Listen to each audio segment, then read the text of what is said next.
ગુજરાતી સિનેમામાં એક નવી માઇલસ્ટોન સ્થાપનાર ફિલ્મ લાલો કે જ્યાં હવે લોકોને તે ફિલ્મ વધારે ગમી હતી, પરંતુ હવે ફિલ્મ લાલોએ લોકોના દિલમાં તો સ્થાન કરી લીધું છે, પરંતુ ફિલ્મમાં કરણ જોશી અને તુલસી તેની દીકરી ખુશી આ સાથે જ ઘરમાં રહેતા હતા.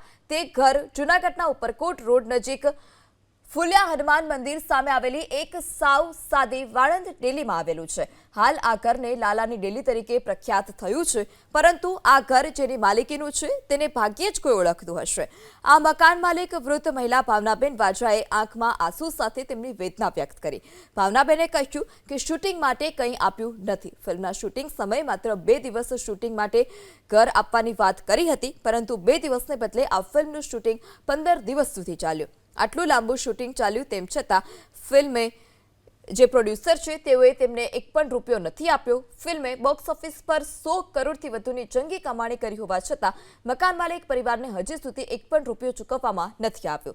તે સમયે ફિલ્મના હીરો હિરોઈન સહિત અન્ય લોકો તેમને માસી માસી કહીને બોલાવતા અને કહેતા કે માસી દુઆ કરો અમારી ફિલ્મ સારી જાય, બધાને ખૂબ પસંદ આવે. આટલી દુઆઓ આપ્યા છતાં ફિલ્મને કરોડો રૂપિયા કમાયા બાદ ફિલ્મની ટીમ જૂનાગઢમાં ફરી આવી હતી, પરંતુ તેમણે આ વૃદ્ધ મહિલાના ઘરની મુલાકાત લેવાની પણ તસ્દી નહોતી લીધી. તેમણે એક વખત ફોન કરવાની પણ તેઓએ તસ્દી નહોતી લીધી. ફિલ્મનું શૂટિંગ કર્યું ત્યારે માસી માસી કરતા હતા અને હવે સામે પણ નથી જોતા. મારે તો મકાન વેચી દેવું છે. મકાન માલિકના આરોપ પર નિર્માતા અને નિર્દેશકે મૌન સેવી લીધું. ફિલ્મ પ્રોડ્યુસર અજય પાદરિયાએ પ્રતિક્રિયા આપવાથી ઇનકાર કર્યો.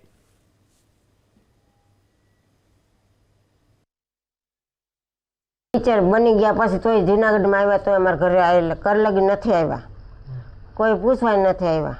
કરોડો 100 કરોડ કમાણા તોય કોઈ સામું નથી જોતા. સ્વાર્થી દુનિયા છે ભાઈ, પોતાનું થઈ ગયું એટલે બસ. રૂપિયા એટલા કમાણા, કરોડ રૂપિયા કમાય છે, આગળ વધતું જાય છે, હજી આગળ વધે છે. અને બધા માણસો અહીંયા શૂટિંગ ઉતારવા આવ્યા હતા, ડાયરેક્ટર ડિરેક્ટર બધા હતા, હિરોઈન હતી, હીરો હતો.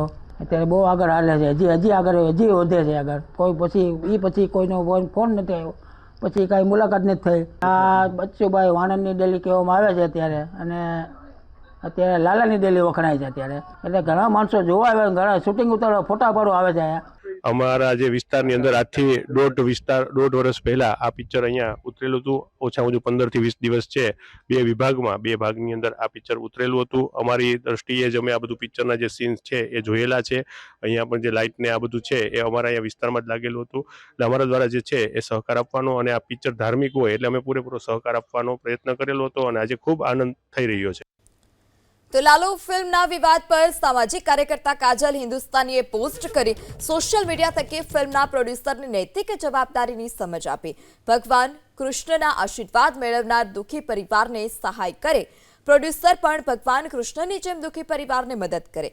જે ઘરમાં શૂટિંગ થયું હતું તેના માલિકને તેઓએ મદદ કરવા માટે કહ્યું. સામાજિક કાર્યકર્તા કાજલ હિન્દુસ્તાની પણ ફોનલાઈનથી આપણી સાથે જોડાઈ ચૂક્યા છે. જે કાજલબેન, આપે સોશિયલ મીડિયા પર પોસ્ટ કરી છે અને પરિવારને મદદ કરવા વિશે કહ્યું છે. જી બેન, એકચ્યુઅલી મેં આ જોયું તો મને એવું થયું કે કૃષ્ણ ભગવાન, આ ફિલ્મ તો સુપરહિટ થવાની જ હતી, કેમ કે જ્યાં આપણા કૃષ્ણ ભગવાન હોય તો હાજરા હજુરે હોય ને એમનો આશીર્વાદ હોય, તો આપણે એ બી જાણ્યું હતું કે ફિલ્મના ડાયરેક્ટર પ્રોડ્યુસરની હાલત બહુ ટાઈટ છે, એ લોકોનું બજેટ નહોતું, એટલે માત્ર 50 લાખમાં જેમ તેમ કરીને આ ફિલ્મ બનાવી. એટલું બી બજેટ નહોતું કે એ કોઈ ગ્વાલાને પૈસા આપીને ગાયો બોલાવી શકે. એટલે એવી હાલતમાં આ ફિલ્મ શૂટ થાય અને કૃષ્ણ ભગવાન આશીર્વાદ એ લોકોને આપે. એકચ્યુઅલી કૃષ્ણ ભગવાન મદદ કરવા માંગતા હતા આ ગરીબ પરિવારની જેના ઘરે આ શૂટિંગ થઈ. કૃષ્ણ ભગવાને તો લાલો ફિલ્મની ટીમને એ માધ્યમ બનાવ્યું કે તમે માધ્યમથી આ ઘરે જાઓ, તમારી ફિલ્મને હું આશીર્વાદ આપીશ અને આ ઘરની આર્થિક સહાયતા, આ પરિવારની, આ માસીની આર્થિક સહાયતા કરજો. કૃષ્ણ ભગવાનનો ઉદ્દેશ્ય એ હતો. ભગવાનના નામે ફિલ્મ તો બનાવે છે, પણ શું સાચે આપણે ભગવાનને સમજી શક્યા છે? શું સાચે આપણે કૃષ્ણને સમજી શક્યા છે? એ તો કૃષ્ણ એવા હતા જેને સર્વસ્વ પોતાના મિત્ર સુદામાને આપી દીધું હતું. એ જ કૃષ્ણના આશીર્વાદથી જયારે ફિલ્મ 100 કરોડ કમાય, હું તો કોઈ ફિલ્મ 500 કરોડ કમાય, આપણા ગુજરાતનું ગૌરવ થાય, ગુજરાતનું નામ રોશન કરે, ગુજરાતમાં આવી સરસ ફિલ્મ બનવી જ જોઈએ.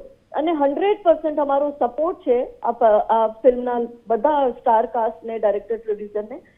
પણ મને એમ લાગે છે કે જ્યારે આપણે કોઈ કમાઈ કરતા હોય તો એનો અમુક હિસ્સો આપણે જેવી રીતના ગૌ માતાને દેતા હોય કે મંદિરમાં ચડાવતા હોય એવી રીતના આ પરિવાર બી ભગવાન એમ કહે છે કે તમે ગરીબોની મદદ કરો, તો આ પરિવારને બી મદદ કરવી જોઈએ એવી મારે આપના ચેનલના માધ્યમથી લાલા ટીમની જે પ્રોડ્યુસર છે એમને મારે રિક્વેસ્ટ છે કે પ્લીઝ તમે 100 કરોડ કમાવ્યા હોય તો કમથી કમ એનું 2% 5% નું તો થોડુંક હેલ્પ કરી લ્યો આ પરિવારને, કે એક ઉત્તમ ઉદાહરણ સમાજમાં પ્રસ્તુત બી થાય કે આવનારા લોકો જ્યારે ભવિષ્યમાં ભગવાન ઉપર ફિલ્મ બનાવે તો એ સાથે સાથે ફિલ્મમાં કમાણી સાથે સાથે એને ધર્મના પ્રચાર પ્રસારનું માધ્યમ બનાવીને એવા ધાર્મિક કાર્ય કરે કે જેમાં સાચે બધાઈની સહાયતા થાય. એટલે તો આપણે કહીએ છીએ કે કૃષ્ણ સદા સહાય છે, તો એવી રીતના આપણે બધાઈને સહાયતા કરવી જોઈએ. અગર જો આ ટીમના લોકો આ પરિવારને મદદ નહીં કરે તો હું ને મારી ટીમ આ પરિવારને ડેફિનેટલી હેલ્પ કરશો જુનાગઢ જઈને. બટ હું વેઇટ કરું છું કે આ ટીમ કરે, કેમ કે આપણે બધા જ કૃષ્ણ ભક્ત છે ને આ ગુજરાત કૃષ્ણ નગરી છે. ભલે દ્વારિકાધીશમાં બેઠા આપણા દ્વારિકાના નાથ નું આખું ગુજરાત ઉપર સદૈવ આશીર્વાદ રહ્યું છે. એટલે ગુજરાતી લોકો આર્થિક રીતે બી સુદૃઢ છે ને ગુજરાતની પ્રતિ વ્યક્તિ આય બી રેસ્ટ ઓફ ધ ઇન્ડિયાની પ્રતિ વ્યક્તિ આય કરતા વધારે છે. ગુજરાત બહુ સારું જીડીપીમાં કોન્ટ્રીબ્યુશન કરે છે ને ગુજરાતે તો બહુ મોટા મોટા લોકોને ક્યાંથી ક્યાં પહોંચાડી દીધા, કેમ કે શ્રી કૃષ્ણનું આશીર્વાદ છે. માટે આ પરિવારને આપણે હેલ્પ કરવી જોઈએ એવી મારે લોકોથી વિનંતી છે. જી કાજલબેન, અમારી સાથે વાત કરવા બદલ આપનો આભાર.